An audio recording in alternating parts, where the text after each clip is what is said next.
I missed the scorching wind of Andalusia, how it pours sunlight onto your face, toying with eyelashes, flattening dry sand against cheeks and milling around hair. I missed the smell of the valley and that ripening softness of muscat fluff glistening in the afternoon breeze. From up here, I can see the house where I grew up.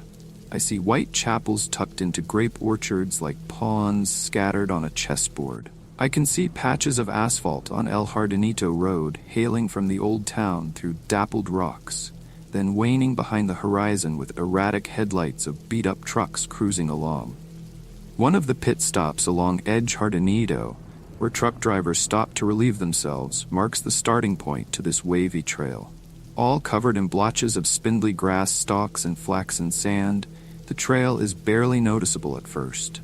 Truth is, no one even cares to notice it. Why would truckers taking a blitzleak care to check on a mucky trail leading to God knows where? But I do. This is how I got up here, to the top of this hill, where I am standing now. I've climbed all the way up here, so I can finally end it all. All these years of vagrancy and fugue, exile and fear. This is where it's all gonna come to an end. But for now, I am enjoying the view of the valley unfolding below. I am sipping the air of what could be my final memories. He will show up soon. He always does. Like a shadow, he's been following me right on my footsteps, always there, behind me. And there he is. His limping figure appears behind the sharp bend of El Jardinito. He looks up and he sees me, then stops for a moment to catch his breath and leans on his cane, as if assessing the remaining trajectory for this final stretch, then resumes his walk. Or should I say, resumes his agonizing trudging. Years of endless chase took a toll on his body. No wonder. How long has he been chasing me? 10, 20, 30 years? He is slow, methodically slow. But for once, I will not run, I will wait. Right here, behind this rock, I will finally come face to face with him. This sharp Swiss knife blade I am holding in my hand will soon lance right through his neck bone. Yes, that's what I'm going to do. This ends here, at the dead end of this sandy trail atop the hill overlooking the valley with its white chapels and muscat orchards. Funny. After all these years, I still don't know the real name of my chaser. I always called him what Master Borges called him, he who wanders. He who wanders, listen, I will kill you. Borges. The Borges. I idolized him when I was in college. Many did, but I was different. It was 1961. I was an average lazy learner at the Universidad Laboral de Córdoba, floating around from one semester to another with barely passable grades. I had very few friends and almost no interests. One can say that I had an early form of an identity crisis. Besides chugging on asado, my only other passion was literature, Latin American literature. Borges and Neruda were at the forefront. One could only imagine my excitement when I saw a pamphlet hanging on the wall of the literature faculty. Spaces were limited, but who cared? It was the man himself, Jorge Luis Borges, coming to give us a lecture, followed by an open panel of questions. Like a maniac, I rushed to the auditorium hours before the lecture. I was the first in line, and when the doors opened, I got the front row seat. The auditorium was packed with drooling chins of young, self-proclaimed prodigies, awaiting the arrival of the Great One. And there he was, the blind lord of literature, walking upright onto the stage with a cane and his loyal assistant right by his side. Standing ovation. He nodded and made a "thank you, please be seated" gesture. Then he began. The lecture was dedicated to Spanish writers. I cannot distinctly recall if it was Cervantes or de Vega. It truly made no difference. Somehow, I managed to sit through his entire lecture, which lasted over 3 hours, and remember nothing. He talked slowly and methodically, pouring honey into our ears like Segovia's guitar, with his absent eyesight affixed on the ceiling. And then it happened. Something that caught me completely off guard. Before closing the day, Borges was about to take questions from the audience. Of course, I raised my hand, and so did about hundreds of other students. One of Borges' assistants whispered something into his ear, which made him smile. "It is an honor for me to be in front of an audience of young people. But our time is not infinite," he said with blind eyes still pinned on the far corner of the hall. For that reason, I will randomly pick questions from 5 of you. I have never won any prizes or lotteries in my life. When I played poker or blackjack, I lost far more than I won. I knew my limitations, and that turned me into an average, apathetic person, rarely trying to outdo oneself. And so, sitting still with little ambition, I got used to that. Until that moment, when I saw Borges pointing his finger in my direction, that came as nothing short of a shock. Me? Yes, young man, Senor Borges picked you. Step forward and introduce yourself, said his assistant. I did not know what to ask, so I quietly mumbled my full name. Fernandez Agustin Navaro. Borges shifted his gray-shaded pupils in my direction as if reacting to a sudden buzzing of a fruit fly. Fernandez Agustin Navaro. Navaro, haven't I met you once before, young man? He asked. No, Senor Borges. I never had the honor. But you will. We will meet again, Senor Navaro. You and I will meet again. But for right now, what is your question? The rest of the day was foggy. I don't even remember what question I asked. It must have been about him winning the pre-international, not sure. And maybe not important. No, not important at all. The greatest writer in the history of mankind called me by name, and then that bizarre, unreal thing he said about us meeting again. When? 9 years later. In 1970. And there I was, a somewhat promising journalist in one of London's somewhat scandalous tabloid newspapers. Every week my name was featured on the second page alongside with celebrity chronicles and vile rumors. My paycheck was decent enough for a small studio flat by Manchester Square. After years of having been pent up by directionless studies, you could say I became something more than an average, or at least that is what I believed. That day, it was early October, arguably the best season in London, began as usual. I ate my cheek breakfast consisting of 2 scrambled eggs, ham, toast, and dark roast coffee at Barrymore's Diner, and was ready for a pleasant walk to the office. It was shortly after 8 a.m., and I was in no hurry. My route was the same as it was every day. Past the square, right turn on George Street, left turn on Thayer, another right on Marylebone. My thoughts that morning were all preoccupied with the piece I was working on, so I was slowly making my way through the square when something caught my eye. Or rather, someone. At first, I did not pay much attention to him, no more than I did to anybody else who idled at the square that morning. Hippie rascals with soiled hair playing guitar on every corner was a common theme in those days, and London town was certainly no exception. So here was another one of those misunderstood love proclaimers, sitting right behind the gated area of the square. Striped worn-out jacket, heavy cap, sandals with clots of woolen socks sticking out. A common hippie bum, as anyone may have thought. I thought so too, except this one had something that made my intestines churn. I didn't know what it was, but once I saw him, I felt the irresistible urge to instantly walk away and never see him again. The way he looked at me, that gloomy frown that made me think of a line from Oscar Wilde, that fellow's got a swing. There certainly was something outer-worldly about that fellow. His eyes, as if carved from a rock below his forehead, were mercilessly drilling thousands of tiny holes through me. I added pace. As I turned back one last time, I noticed him slowly walking towards me, past the gates of the square, onto the street, paying no attention to screeching tires of honking cars. Walking right towards me. He's just a bum. No, he is not. Just another one of those unwashed hippies. No, run, run, run. George Street was empty like in post-war bombed quarters.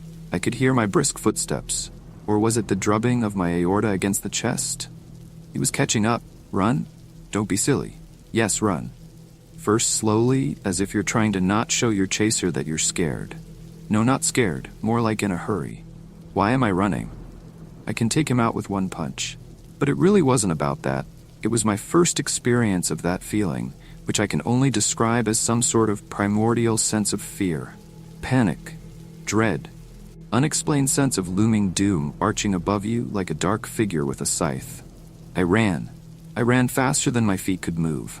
As I turned the corner on Thayer, I paused and looked back, fearing to see him right behind. Scrambled eggs, toast, and dark roast coffee were about to make their way back up through my esophagus. Wiping the sweat off my palms onto my pants, I bent forward in a protective position and looked around. Empty windows of George Street were checking me out like a toddler witnessing parent in a cowardly act.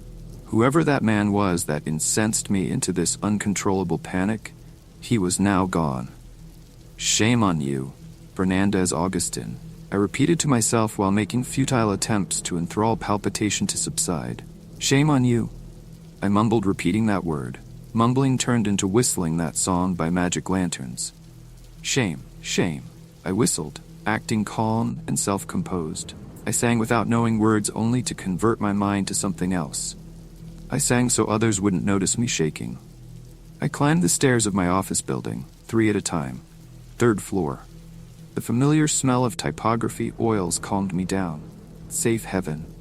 Shame on you, Fernandez Augustin Navaro. Even now, I question myself whether my journey to madness began on that day, or was it underway for many years. Madness that creeps in and recedes in tidal waves. Is that how it usually happens? All I know is that an hour later I was laughing at my little moment of weaknesses. Preposterous and rubbish, my thick Andalusian twang spoke to me. The idea of being fully checked out by a specialist did cross my mind, and I immediately thought of Dr. Patel in Camden Town. He'd give me a comfortable medical diagnosis like a panic attack and prescribe some white pills, I thought. Little did I know that the day had more surprises in store. The unnerving script development continued in a more eerie fashion when my boss marched to my desk with a pack of printed paper. "No, Navaro, you are not going to see Dr. Patel in Camden Town, who will make a judgment call on your insanity. Instead, you are going to do an article on Jorge Luis Borges' new book. He is making his presentation today at London Public Library and blah blah blah." I forgot about the panic attack. The thrill of seeing Master Borges again 9 years later was surreal. Moments later, I was sitting in a cab on my way to the London Public Library, scribbling all possible questions I should be asking him. El Informe de Brody? Other books? Forget it. I knew very well what I would ask. I paid the cab and galloped up the marble stairs leading to the hallway, where the master was about to hold his new book presentation. I elbowed myself through the crowd of journalists to occupy the coveted front row spot. Quick inventory check. Wallet, J-sack, along with the omnipresent Swiss knife. Seconds ticked leisurely on my wristwatch. 4 more minutes. Forget this morning's sickness. Forget Dr. Patel. Collect yourself, Fernandez Augustin. Navaro, that's your last name, isn't it? Yes, Senor Borges. But how do you... 9 years ago in Cordoba. I told you we would meet again. Do you remember? I nodded rapidly, completely forgetting he couldn't see me. Stupid. Perhaps, continued Borges, it would be more prudent for us to speak privately after the conference. I invite you to have coffee with me. You like Colombian coffee, Mr. Navaro? I shall see you precisely at 6 o'clock at the address that my assistant will provide. His blind eyes were still affixed at the top far corner of the hallway, far above all the congested, sharp-penciled critics and arduous followers of his divine writing. The attention was now all on me, as revealed by hundreds of photo flashes from behind. I thought of all the explaining that I would have to do tomorrow. How does Borges know you? Are you friends? You were raised in Cordova. Are you his illegitimate son? Back then, I did not know. Answers came later. Memory is a tricky animal. As I gaze over the valley and satiate my lungs with familiar smells, I cannot think of anything specific. Vague and elusive memories of my childhood home. And these orchards, these white chapels and the old town itself. Nothing but an incomprehensible sensation somewhere down there, below the chest cage. I close my eyes and let the sun twirl around with tinted specks of mosaic light. I am trying to focus without looking. Alas, nothing comes to mind. I've been robbed of my memory. You. I cast my eyes at the trail again. He is closing in. It's hard for him to walk upward, and yet I see that determination in his eyes, in his tight grip of that wobbly walking stick, in the way he periodically stops to catch his breath and eyeball the remaining distance. I am not going anywhere. 5? 10 more minutes? Come and take me, old man. If you can. I almost see his facial expression under the heavily pronounced frontal lobe. It's a grin. It's an expression that says, "We shall see." Once I read an interview in the Morning Times. In it, Borges was portrayed as extremely humble and minimalistic.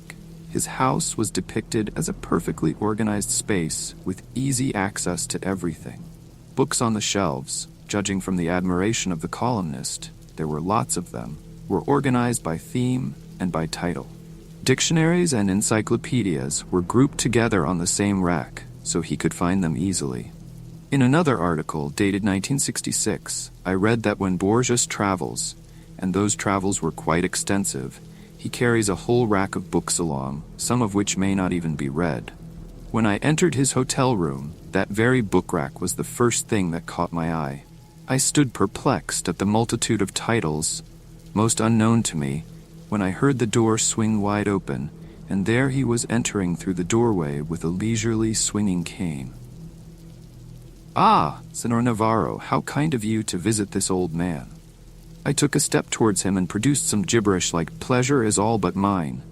He half smiled and pointed his hand to the chair. "I know you will quite enjoy the taste of Colombian dark roast." Borges sat down and leaned slightly backwards without releasing his cane.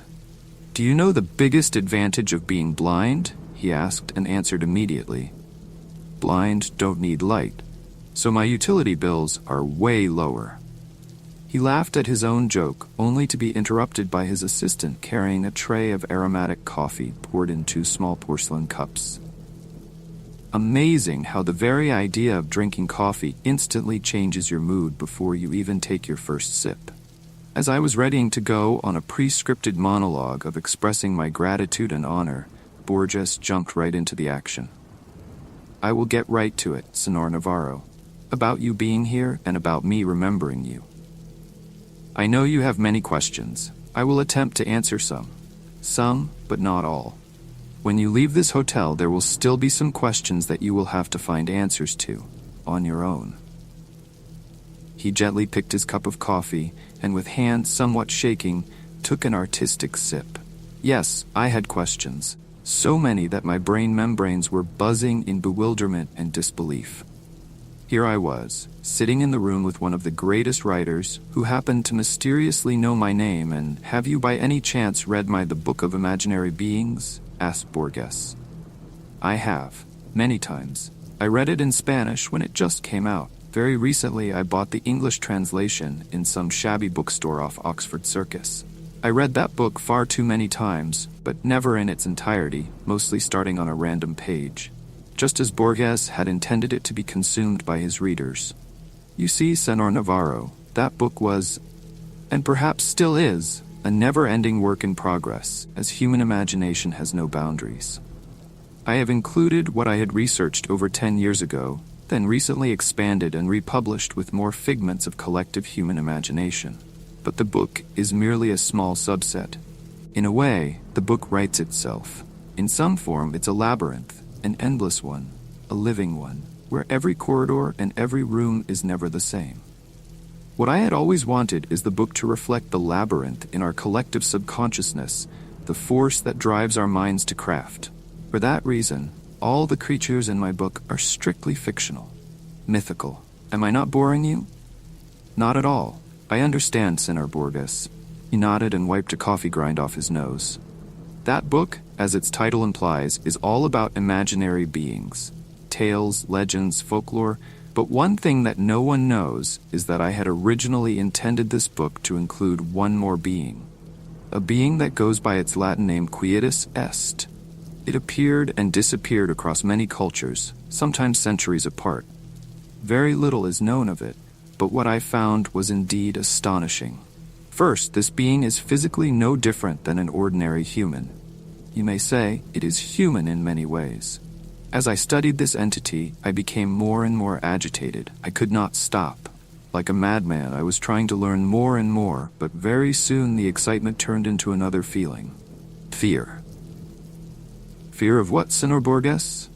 Borges' eyesight shifted from the corner of the room straight on me, as if he could perfectly see me.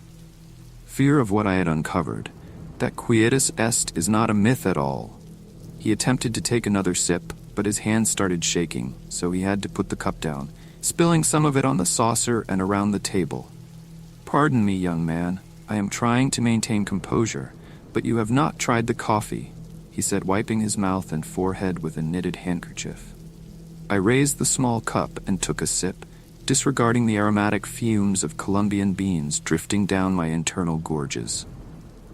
"Pardon me, sir, but you are saying that the imaginary being called Quietus Est was not imaginary. Is that why you decided not to include him in your book of imaginary beings?" "Only in part. Fear came from the realization of what it would mean for mankind to know about its existence. You see, it's no secret that we are all well aware of our eventual demise. We all die. But imagine what would happen if we all stared right into the face of death every single day of our lives and knew the time that was left for us in this world. Death, not as a vague concept portrayed by middle-aged artists, not as a folklore tale of a grim reaper, but as a real living entity that stalks you and walks around, showing you a ticking clock, counting down minutes and seconds, getting closer to you with every second, trying to grab your hand. Running from death is worse than death itself." He took a deep breath and closed his eyes. "But I shall talk no more. Allow me to give you my scribbles from years ago. These are unedited in their raw format, so please pardon the poor language. It's right there, in the drawer. You will find a folder with a yellow piece of paper. Read it aloud, while my ripe old body attempts to catch a breath." I opened the drawer as he instructed, and found a yellow piece of cursive handwritings carved in Spanish with some Latin phrases. The scribbles were short, less than a page long, with marks and scratches, but most of this was very much decipherable. He must have written this himself, half-blind, I thought. What caused him to do that and not dictate to his assistant? I unfolded the paper and began reading. "Quietus Est. It is said that one shall not know about its own ways in times of demise. The imminent passing is only felt by those that are either terminally ill, and even so, they don't possess the knowledge of when and where, or by death row inmates awaiting the exact day and time of their execution. Lack of such knowledge coerces us to exist. Sumerians believed in a certain deity. The word deity was scratched and replaced with demon of death embodied in human flesh and bones, which again was scratched and replaced with entity, whose sole role was to stalk its victims and inform them of how much time they have left to live. Per the ancient Book of Dead, which was discovered as a set of clay tablets, typically buried in corpses, only those that are luminous can see the deity. Again crossed out twice, replaced with demon, then with entity. The luminous ones are thought to be either people with high spiritual powers or vice versa, the cursed ones, condemned by priests. The reference briefly reappears in some Egyptian manuscripts, but in later writings is replaced by Anubis, or, in rare occurrences, by Horus. The writings again depict this unnamed being as an eternal human who never sleeps, but always wanders. What's strange is that neither Sumerians nor Egyptians ever gave the entity a discrete name. However, the latter rare findings during Dark Ages refer to him as Quietus Est. The only depiction of Quietus Est was that of an ordinary human standing next to a sun clock, which was used to measure the time that the Chosen One had left to live. From time to time, Quietus Est stalks the Chosen One and, when cornered, moves hands of the clock forward to shorten the lifetime. If the Chosen One cannot escape, then his time eventually runs out. The very last reference was found in Enough, Mr. Navaro. You understand the idea. Now on to the main question. Why are you here?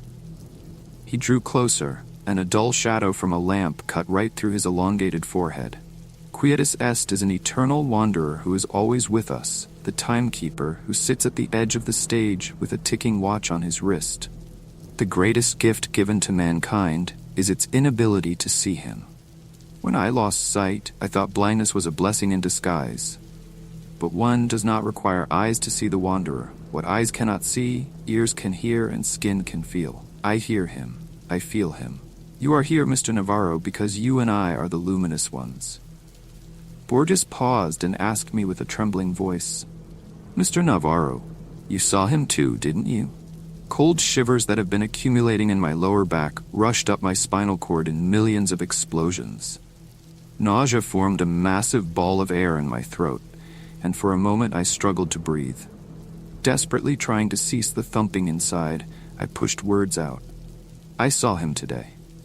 How do you get used to the notion of being a passerby on this earth? Ordinary humans do not have to get used to that. We have that built-in protection layer, that safety cork in our brain membranes, that separates the realization of being mortal from flooding down upon us. It allows us to breathe the air. It lets us exhibit this extraordinary yet sacred carelessness. The mental block that denies the laws of life on a primitive emotional level, even for the keenest scholars. The indecipherable tetragrammaton is shown to us in every step we take, in every cup of Colombian coffee we sip, in every word of wisdom that we collect from books. Every second we bypass the sinister tick-tock and hear the name of the god being whispered into our ears. And yet we, humans, turn around and whistle shame, shame, deceiving our own self-cognizance. And that, as Senor Borges called it, is the true blessing. Those who possess the name of the divine being are doomed. Knowledge is madness. Knowledge is inexistence. Knowledge of death is worse than death. We sat in his hotel room until early morning, the two luminous and doomed souls. Our casual exchange of words was amplified by the ticking of the clock. It was dawn when I noticed Borges nodding in his sleep. His left hand was still resting on the cane, and his pupils were shuffling behind shut eyelids. Borges was dreaming.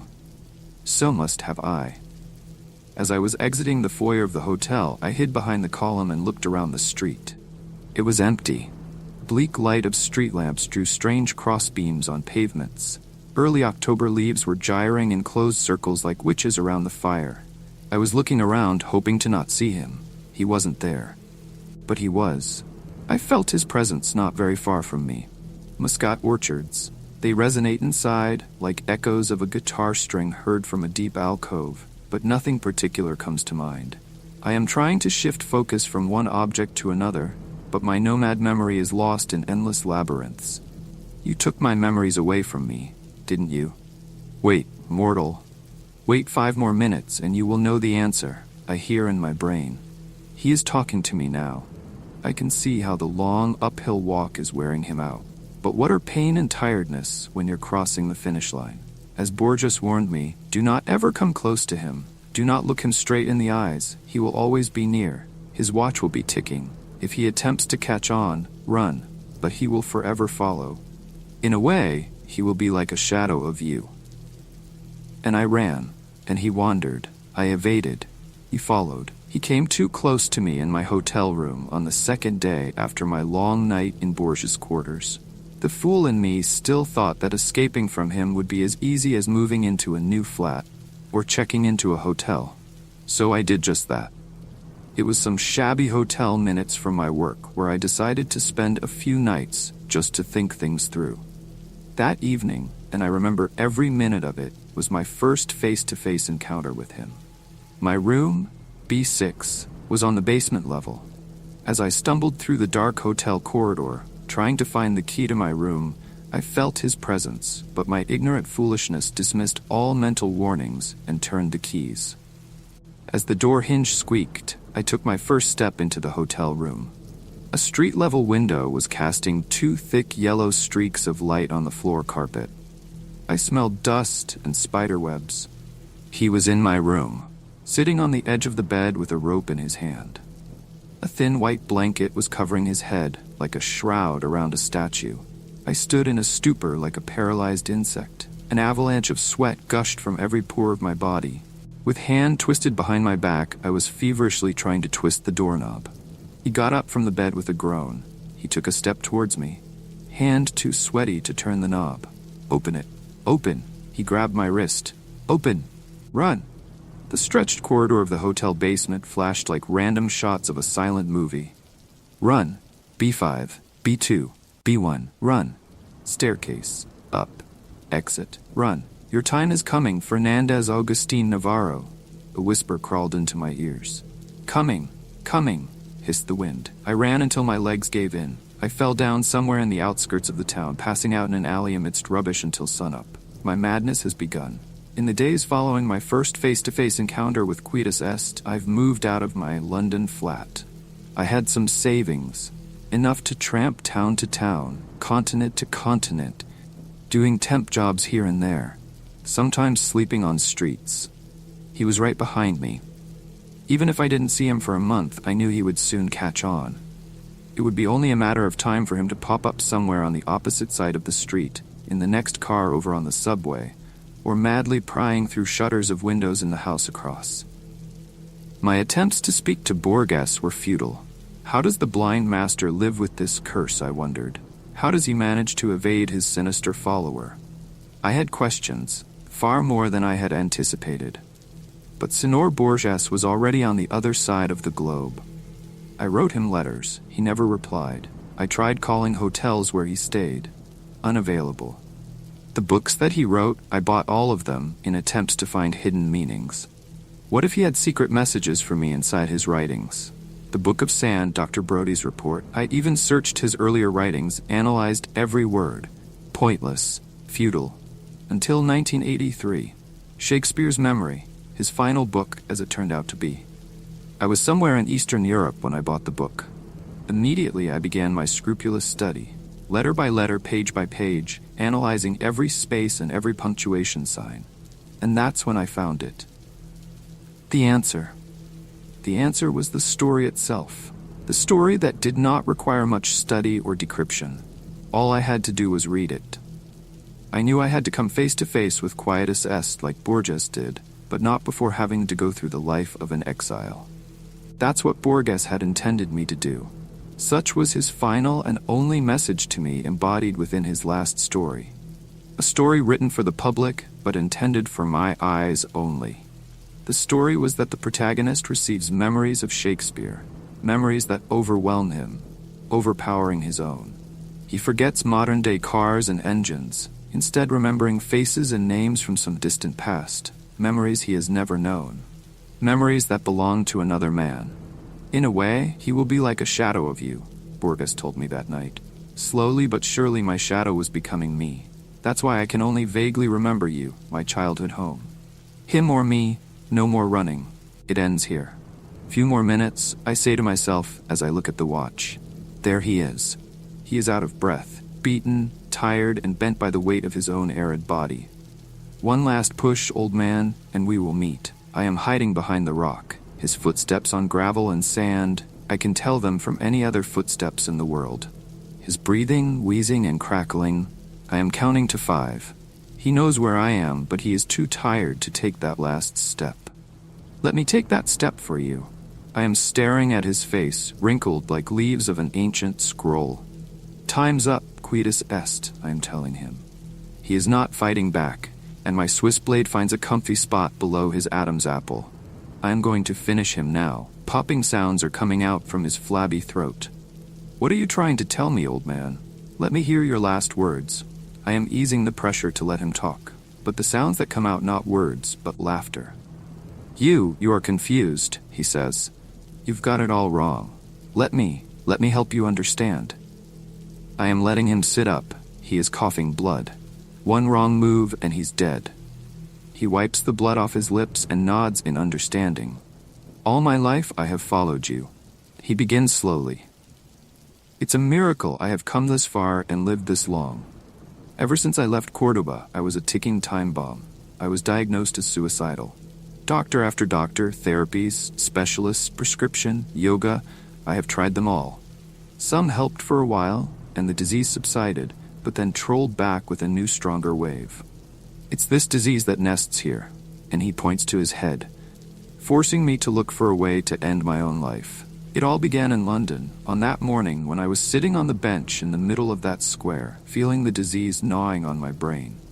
My first attempt was in that hotel, room B6. I sat on the bed in that dark room for hours with a rope in my hand and a blanket over my head. Death opened the door and stood above me in the darkness of the room. Oh, how I wanted my pain to end, but it was not meant to be. Not then, not there. I had to live on. Ever since that day, it was a cat and a mouse game between us. I chased death, and death would always slip away. Until now. He pauses, rubbing his flabby neck, then points his finger down the valley and continues. I was born in that house. I remember every moment of my childhood. My parents, my toys, my school. I remember playing hide-and-seek with my cousins in Muscat Gardens and dozing off to Sunday clergy in that white chapel. I remember Eastern rugs being washed on the street and the smell of grapes. My name is Fernandez August Navaro. And you have no true name, but they call you Quietus Est, the one who wanders. Filaments of scorching infernos have been ignited all over me. The fire sets off inside my eyelids, spreading over to all facial pores and trickling down my body. Lies, imbecile lies. I roar. Look at me, he says. I am an old man. And you, still young and strong as you will always be, you have not aged. Now think more. What do you remember of your childhood? Shakespearean memories of random sounds and smells are all you have gained from me. Master Borges knew who you were. He cracked you, and then he tricked you. He made you think you were me. That was his way of evading you, by not revealing you the truth until his final breath, final book, final story. You are the one who wanders, and those memories you have, those are my memories. And now that I have told you who you really are, you must finally finish me. I have heard enough of his fibs. I am throwing my knife away. I shall not require any blades to finish him. With hands clenched around his thin neck, I am strangling him. I hear him squeal as the grip tightens. I feel the crackling of neck bones between my thumbs. I see him gulping the air in warm convulsions. He looks peaceful. I sit on his chest and watch his last breath picked up by the wind, carried down the valley to the gardens, passing by the white chapel and the house where he grew up. The scorching wind of Andalusia is pouring sunlight onto his face, toying with eyelashes, pounding on cheeks, and gyring through hair. He must have missed the smell of the valley and the ripening softness of muscat fluff glistening in the air. I am rewinding my wristwatch and walking downhill along the wavy trail, my thumbs still sore from killing. I am taking small steps sideways. Once I reach El Jardinito Road, I will hop on the first bus, and from there I will travel west or north. Destination will never matter. Anywhere's where the roads take me, the one who wanders. The story credit: Simon Simonian. Subscribe for more horror stories every day.